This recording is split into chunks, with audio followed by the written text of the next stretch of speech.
Hello students, आप सबका बहुत बहुत स्वागत है एमबीसी नर्सिंग क्लासेस में। देखिए, आपको पता है कि हमारी एक तो एमसीक्यू सीरीज चल रही है और साथ के साथ हम जो है थ्योरी की क्लासेस भी चलाते हैं।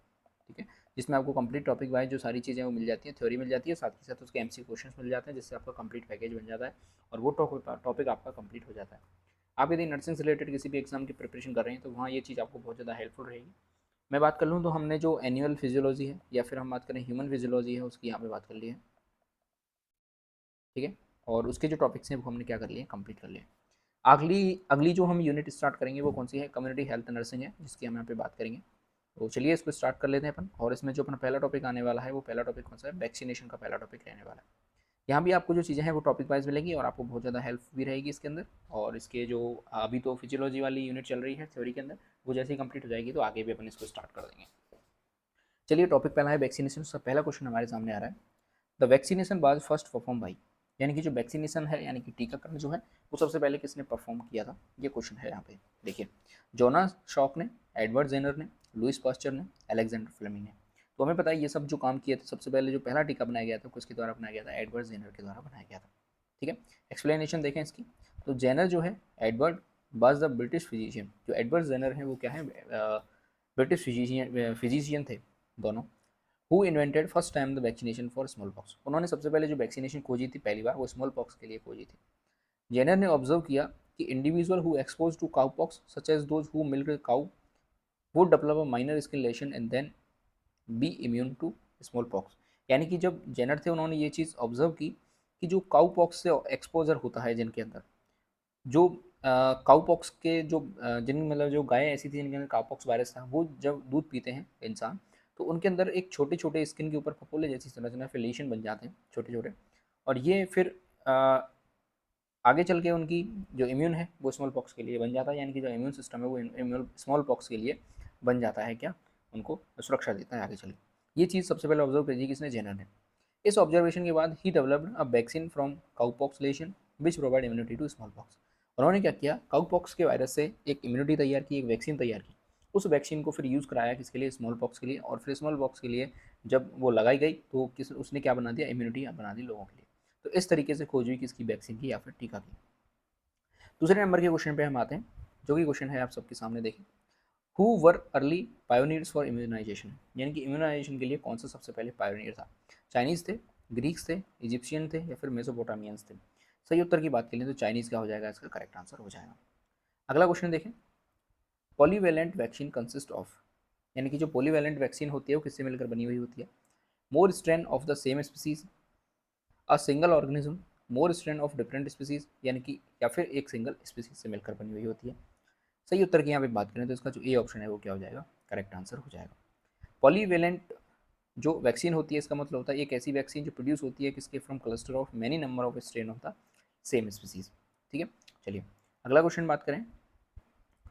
Children who have undergone splenectomy should receive, यानी कि कुछ बच्चे ऐसे थे जिनकी स्प्लेनेक्टोमी की गई, उनको क्या, उनसे हमें क्या चीज़ प्राप्त हुई, hepatitis vaccine, pneumococcal vaccine, BCG vaccine या फिर येलो फीवर वैक्सीन। हम इसकी सही उत्तर की बात करें तो बी ऑप्शन क्या रहेगा, यहाँ पे करेक्ट आंसर हो जाएगा। आगे देखें, the splenectomized patient should be vaccinated to decrease the risk of overwhelming post splenectomy species, sorry sepsis, जिसे अपन कहते हैं OPSS, by organism like streptococcus pneumoniae, haemophilus influenzae type B and Nigeria meningitis. ठीक है, अगले क्वेश्चन पे आते हैं। देखें, the vaccine at primary health care level are stored in, यानी कि पीएचसी के ऊपर अंदर जो वैक्सीन होती हैं वो किसके अंदर, कौन से लेवल के अंदर स्टोर करके रखते हैं, आइसलैंड रेफ्रिजरेटर के अंदर, डीप फ्रीजर के अंदर, या फिर वॉक इन कोल्ड रूम के अंदर, या फिर बात करें हम किसके बारे में, कोल्ड बॉक्सेस के अंदर। तो इसका जो सही आंसर रहेगा वो क्या रहेगा, आइसलैंड रेफ्रिजरेटर के अंदर उसे अपने स्टोर करके रखते हैं। यहाँ पे इसकी एक्सप्लेनेशन देखिए, वॉक इन कोल्ड रूम जिसे WICV कहते हैं, मेंटेन टेम्परेचर रहता है उसका 2 डिग्री से 8 degree centigrade, and use at state and regional level store. ठीक है, इसका यूज़ किया जाता है स्टेट लेवल पे और रीजनल लेवल पे स्टोर करने के लिए। आइसलैंड जो रेफ्रिजरेटर होते हैं, जो ILR जिसे अपन कहते हैं, इनको PHC से डिस्ट्रिक्ट हेडक्वार्टर बेस्ड पर यूज़ किया जाता है इनके साइज़ के आधार पर। टेम्परेचर इनका कितना ही रहता है जितना वॉल्क इन कोल्ड रूम का रहता है। डीप फ्रीजर जो कि 300 लीटर के होते हैं, मेंटेन करके रखते हैं टेम्परेचर को -15 से लेकर 25 डिग्री सेंटीग्रेड तक। इनको यूज़ करने के लिए, स्टोर करने के लिए यूज़ किया जाता है OBP और डिस्ट्रिक्ट लेवल पर। ठीक है, अगला क्वेश्चन देखिए, ग्लोबल इम्यूनाइजेशन प्रोग्राम स्टार्ट, यानी कि ग्लोबल लेवल पर जो इम्यूनाइजेशन का प्रोग्राम स्टार्ट हुआ था वो कब हुआ था? 1870 के अंदर, 1974 के अंदर, 1976 के अंदर, 1985 के अंदर। इसके हम सही उत्तर की बात करें तो यहाँ पे बी ऑप्शन क्या हो जाएगा? करेक्ट आंसर हो जाएगा। 1975 के अंदर पहली बार WHO ने लॉन्च की एक्सपेंडेड प्रोग्राम ऑन इम्यूनाइजेशन, जिसे EPI कहा जाता है। 1985 के अंदर EPI को रीनेम करके क्या रखा गया? यूनिवर्सल चाइल्ड इम्यूनाइजेशन, जिसे UCI कहते हैं, जो यूनिसेफ के द्वारा चलाया गया था। आगे बढ़ें। इंडिया के अंदर यूनिवर्सल इम्यूनाइजेशन प्रोग्राम, जिसे अपन UCI कह रहे हैं, was launch in this year, यानी कि 1985 के अंदर तो इसको रीनेम किया गया था। ये भारत के अंदर कब आया, इंडिया के अंदर कब आया? 1978 के अंदर, 1985 के अंदर, 1992 के अंदर, या फिर 1997 के अंदर? तो ये भारत के अंदर आ गया था 1985 के अंदर। जैसे ही रीनेम हुआ इसका, तो इसको कहाँ ला गया? भारत के अंदर ला दिया गया। ठीक है, अगला क्वेश्चन देखिए। यूनिवर्सल इम्यूनाइजेशन प्रोग्राम इंक्लूड, यानी कि जो ये यूनिवर्सल इम्यूनाइजेशन प्रोग्राम था जो इंडिया के अंदर 1985 के अंदर आया था, इसके अंदर कौन कौन सी चीज़ें इंक्लूड होती हैं? इम्यूनाइजेशन ऑफ प्रेग्नेंट मदर, यानी कि जो प्रेग्नेंट मदर होती है उनका टीकाकरण करना, इम्यूनाइजेशन करना। Immunization of children under 5 years, immunization of pregnant mother and children, all kind of immunization, सभी प्रकार के इम्यूनाइजेशन में रखे गए। तो इसका जो सही उत्तर रहेगा वो सी रहेगा कि इम्यूनाइजेशन ऑफ प्रेग्नेंट मदर और चिल्ड्रन दोनों का यहाँ पे किया गया था। अगला क्वेश्चन देखिए। How many disease are vaccinated according national immunization schedule, यानी कि ये जो नेशनल या फिर यूनिवर्सल इम्यूनाइजेशन शेड्यूल था, इसके अंदर कितने डिजीज़ का वैक्सीनेशन करना रखा गया था? 4 डिजीज़ का, 5 डिजीज़ का, 6 डिजीज़ का, या फिर 60 डिजीज़ का? तो सही उत्तर की बात करें तो 6 डिजीज़ को इसके अंदर कंसिडर किया गया था। 6 किलर वैक्सीन प्रिवेंटेबल डिजीज़ थी, जिसमें टीबी था, पोलियो था, डिप्थीरिया था, परच्यूसिस था, टिटनेस था और मीजल्स था। ये 6 डिजीज़ ऐसी थी जो कि इनके लिए वैक्सीन लाई गई थी सबसे पहले। Are included into national immunization schedule to provide the vaccine free of cost to every child of nation.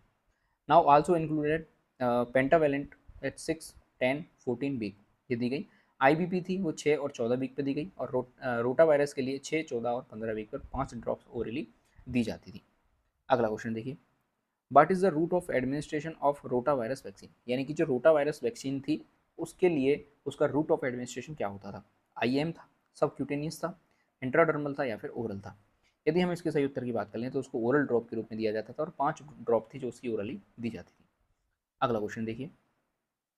Universal immunization programme start in 1985 was focus on how many disease, कितनी डिजीज पर focus किया गया? तो अभी हमने देखा था 6 disease के अंदर उसको 6 डिजीज के ऊपर फोकस किया गया था। तो यहाँ पे हमें पहला ही ऑप्शन इसका मिल गया, 6 डिजीज बिल्कुल करेक्ट आंसर हो जाएगा। अगला क्वेश्चन देखिए। EPI includes all vaccine except, यानी कि जो यूनिवर्सल या फिर नेशनल जो इम्यूनाइजेशन प्रोग्राम था उसके अंदर कौन सी वैक्सीन रखी गई थी वो तो हमने देख लिया 6, तो इनमें से कौन सी वैक्सीन नहीं थी? डिप्थीरिया की वैक्सीन बिल्कुल थी उसके अंदर, इसकी वैक्सीन MMR की नहीं थी, पोलियो की थी और BCG की भी थी। तो ये ऑप्शन क्या हो जाएगा? इसका करेक्ट आंसर हो जाएगा। अगला क्वेश्चन देखिए। Which of the following vaccination is not a part of the expanded programme of immunization, यानी कि इनमें से कौन से वैक्सीनेशन नहीं है एक्सपेंडेड प्रोग्राम ऑफ इम्यूनाइजेशन का? कौन सा वैक्सीन इसका पार्ट नहीं है? मीजल्स का वैक्सीन है, MMR का वैक्सीन है, DPT का वैक्सीन है, या फिर OPV है? तो सही उत्तर की बात कर लें, MMR वैक्सीन इसके अंदर नहीं रखी गई थी। अगला क्वेश्चन देखिए। स्मॉल पॉक्स वैक्सीन कंटेन्स, यानी कि जो स्मॉल पॉक्स वैक्सीन होती है उसके अंदर क्या होता है? Living virus, living Mycobacterium, attenuated virus, या फिर एटीन्यूएटेड माइकोबैक्टीरियम? तो स्मॉल पॉक्स की जो वैक्सीन होती है उसके अंदर क्या होता है? लिविंग वायरस होता है, यानी कि जिंदा वायरस होता है, उसको डाला जाता है, जिससे कि हमारी बॉडी के अंदर इम्यून सेल्स होती हैं वो एक्टिव हो जाती हैं, जिससे इम्यूनिटी डेवलप हो जाती है। ठीक है। स्मॉल पॉक्स वैक्सीन जो है is a vaccine use to provide immunity against small pox, यानी कि इस वैक्सीन को इसलिए यूज़ किया जाता है ताकि स्मॉल पॉक्स के अगेंस्ट जो इम्यूनिटी है उसको बनाया जा सके। ये वैक्सीन बनती है लाइव वैक्सीनिया वायरस से, not from the small pox virus, यानी कि इसके अंदर स्मॉल पॉक्स वायरस नहीं डाला जाता। अगर स्मॉल पॉक्स वायरस डाल दिया जाएगा तो फिर स्मॉल पॉक्स डिजीज हो ही जाएगी, लेकिन यहाँ पे क्या डाला जाता है? लिव वैक्सीनिया वायरस, यानी कि उसको इनएक्टिव फॉर्म करके डाला जाता है। WHO had officially discontinue the use of small pox vaccine by 1982, 1982 के बाद इसको क्या कर दिया गया? डिसकंटिन्यू कर दिया गया WHO के द्वारा। आगे बढ़ें। The last case of small pox was reported in the world, यानी कि वर्ल्ड के अंदर सबसे लास्ट केस कौन सा था स्मॉल पॉक्स का जो कि रिपोर्ट किया गया था? कब उसको रिपोर्ट किया गया था? तो यदि हम राइट ऑप्शन की यहाँ पे बात करें तो इसका 1987 जो है करेक्ट आंसर हो जाएगा। The last case of small pox was reported in the world of 26 October 1977 in Somalia, Africa. In India last case was found in 24 मई 1975 इन बिहार, यानी कि लास्ट केस इसका देखा गया था 24 मई 1975 के अंदर। अप्रैल 1977 के अंदर इंडिया में, और 8 मई 1980 को वर्ल्ड ने डिक्लेयर कर दिया कि स्मॉल पॉक्स फ्री, यानी कि इरेडिक्टेड। अगला क्वेश्चन देखिए, WHO declared global eradication of small pox कब किया गया था WHO ने, वर्ल्ड लेवल पर या फिर ग्लोबल लेवल पर इसको, तो अभी हम ऊपर ये लिखा भी हुआ है। सही उत्तर की यहाँ पे बात करें तो कब डिक्लेयर किया था, 8 मई 1980 को।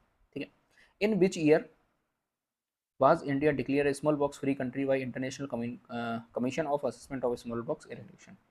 तो किस ईयर में किया गया, अभी हमने पढ़ा है कब किया गया, 1977 के अंदर इसको क्या कर दिया गया, डिक्लेयर कर दिया गया कि इंडिया के अंदर अब स्मॉल पॉक्स वायरस नहीं है।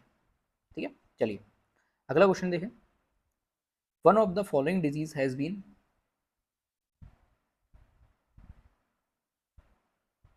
Eradicated globally as declared by WHO। कौन सी डिजीज थी, तो ऊपर हम पढ़ रहे हैं कौन सी डिजीज थी, स्मॉल पॉक्स डिजीज थी। अगला क्वेश्चन देखिए, communicable disease erected from India, यानी कि ऐसी कौन सी कम्युनिकेबल डिजीज थी जो इरेक्टिकेट हो गई इंडिया के आंसर थे, तो कौन सी थी, स्मॉल पॉक्स थी। ठीक है, अगला क्वेश्चन देखिए, AEFI की फुल फॉर्म बतानी है, adverse effect following injection, adverse events following immunization, adverse effect following immunization, adverse events following injection. यदि हम इसके सही उत्तर की बात करें तो बी ऑप्शन क्या हो जाएगा, करेक्ट आंसर हो जाएगा। थ्योरी देखिए इसकी, एडवर्स इवेंट फॉलोइंग इम्यूनाइजेशन यानी कि AEFI का मतलब होता है कुछ ऐसे एडवर्स इवेंट जो कि अकर होते हैं इम्यूनाइजेशन के बाद। इसमें कौन सी इंक्लूडेड होते हैं, देखिए वैक्सीन रिएक्शन होता है जिसके अंदर पेन हो सकती है, रेडनेस हो सकती है, स्वेलिंग हो सकती है। इम्यूनाइजेशन एरर रिलेटेड रिएक्शन हो सकती है जिसमें एरर एंड वैक्सीन हैंडलिंग हो सकती है, परसेप्शन हो सकती है, एडमिनिस्ट्रेशन हो सकती है। Immunization anxiety related reaction and constitutional events हो सकते हैं। अगला क्वेश्चन देखिए, most appropriate age for primary immunization against tuberculosis, diphtheria, tetanus, whooping cough, measles and polio, यानी कि प्राइमरी इम्यूनाइजेशन जो कि अगेंस्ट की जाती है किसी ट्यूबरक्लोसिस के, डिप्थीरिया के, टिटनेस के, वूफिंग कफ, मीजल्स के, पोलियो के, तो उसके लिए मोस्ट अप्रोप्रिएट एज कितनी है, 0 से 6 महीने के अंदर लगा दिया जाए, 0 से 9 महीने के अंदर लगा दिया, 0 से 12 महीने तक, 18 महीने तक। तो इसका जो सही उत्तर रहेगा वो क्या रहेगा, बी ऑप्शन इसका करेक्ट आंसर हो जाएगा।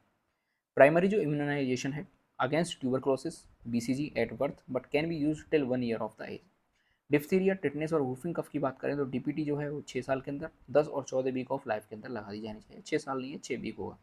हेपेटाइटिस बी की बात करें तो बिल्कुल बर्थ पे लगा देना चाहिए, मीजल्स जो है वो 9 महीने के अंदर लगा देना चाहिए, और पोलियो जो है अलॉन्ग विद DPT के साथ लगा देना चाहिए।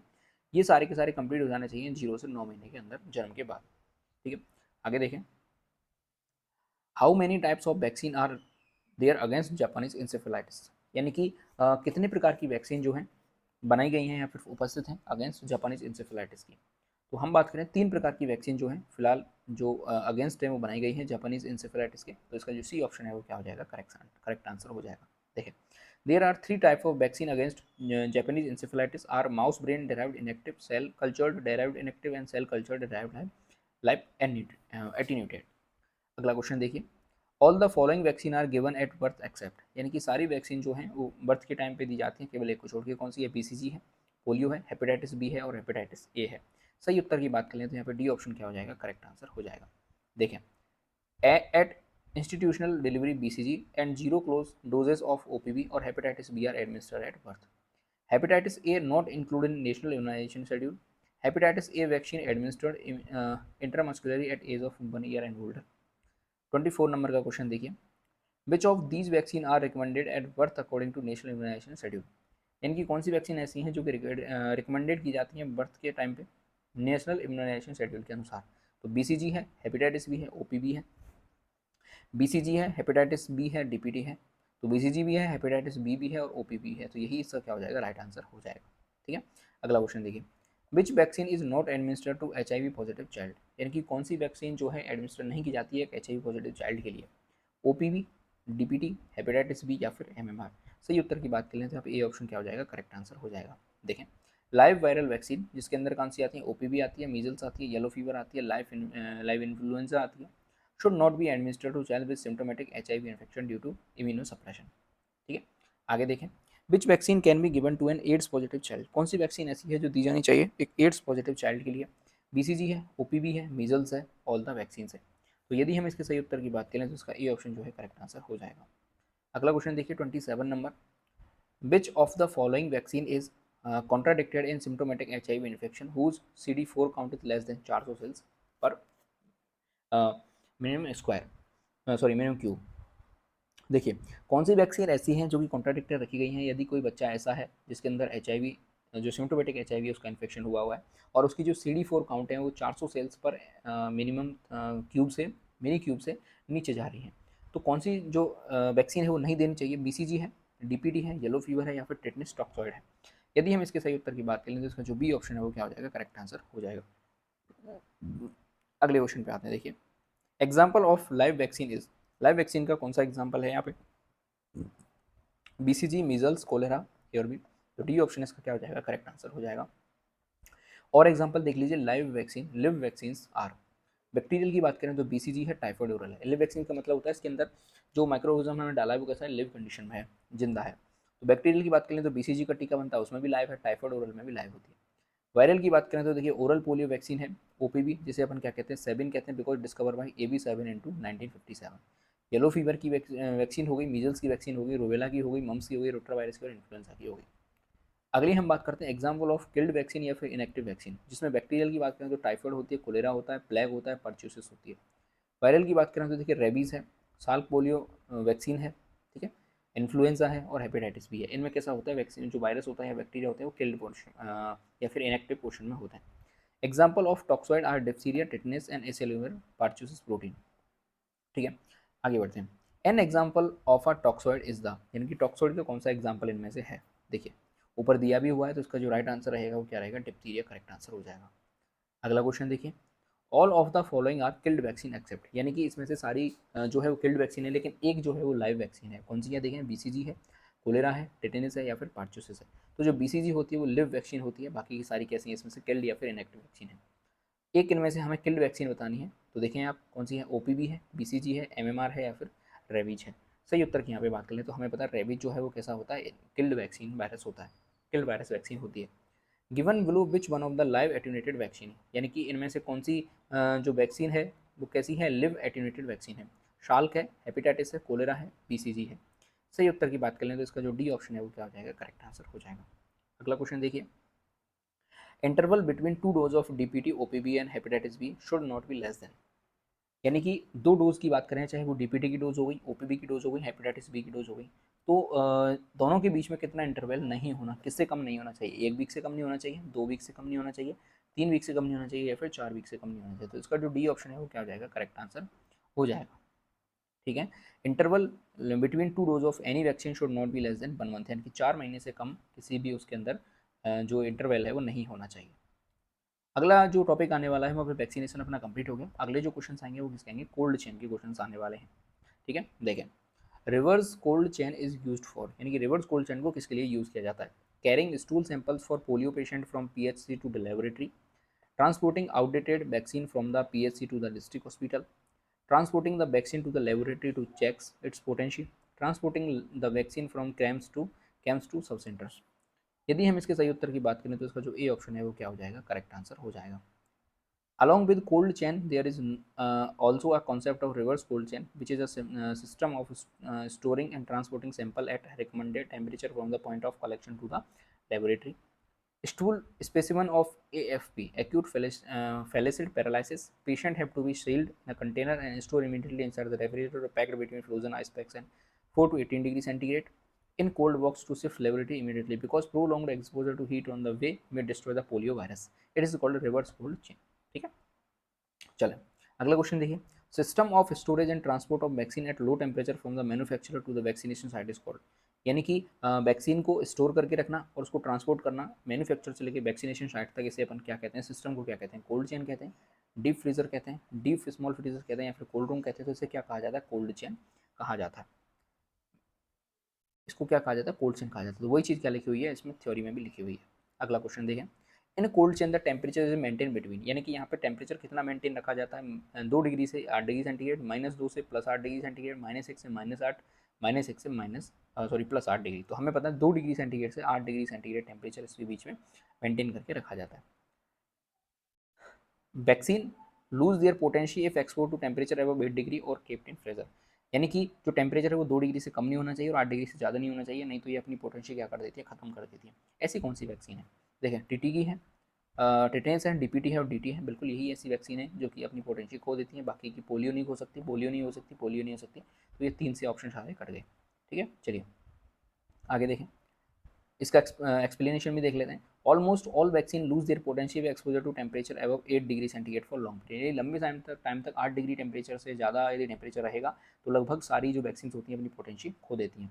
Vaccine also lose potential if keeped in freezer except polio and measles, यानी कि यदि हम उन्हें फ्रीजर के अंदर रखेंगे तो वो भी अपनी पोटेंशियल खत्म कर देंगे केवल पोलियो और मीजल्स की वैक्सीन को छोड़ के। सो वैक्सीन लाइक टीटी हो गई, डीपीटी हो गई, डीटी हो गई, बीसीजी हो गई, इनको हमें कभी भी टेम्परेचर 8 डिग्री से ऊपर के एक्सपोजर में नहीं रखना चाहिए, ना ही इन्हें हमें फ्रीजर के अंदर रखना चाहिए।